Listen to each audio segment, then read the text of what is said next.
Mr. Speaker, following the Holocaust, the world said, never again. Following the massacre on October 7th, this body, through our bipartisan resolution, said, never again. And when we said that, I thought we meant that.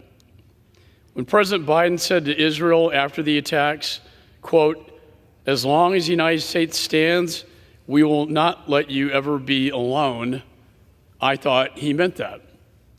Now, in their moment of need, this administration has turned their backs on Israel, halting shipments of weapons they desperately need to win.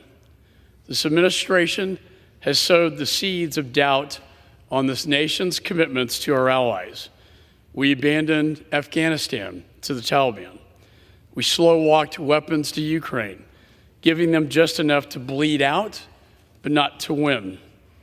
President Biden's decision to withhold weapons approved by myself, the chairman, and the ranking member, and appropriated by Congress, defied congressional intent and is tantamount to an arms embargo.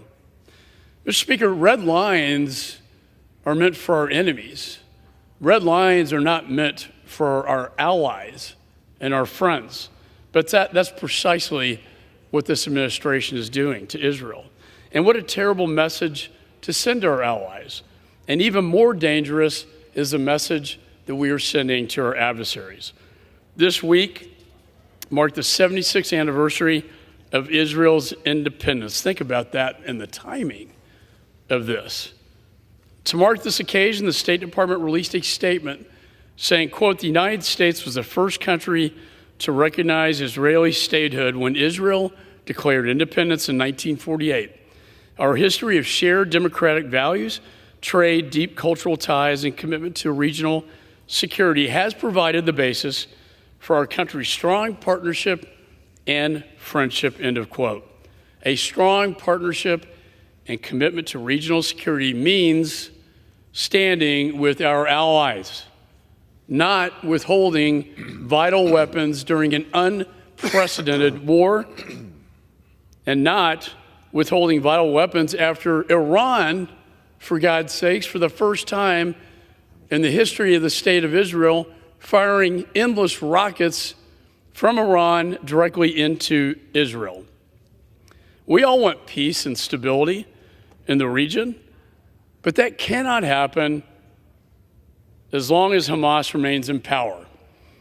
Israel remains under attack, and as their closest ally and partner, we must give them the tools they need to finish the job. The time is now.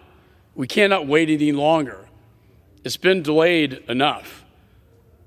And only until that final military objective is completed can we begin in the other phase of this that Mr. Meeks and I have been looking forward to, and that is working with the Saudis and the Israelis on a security agreement, along with the other Arab nations, to finally just maybe bring peace and prosperity to a part of the world that has been in war for so many years, way too long.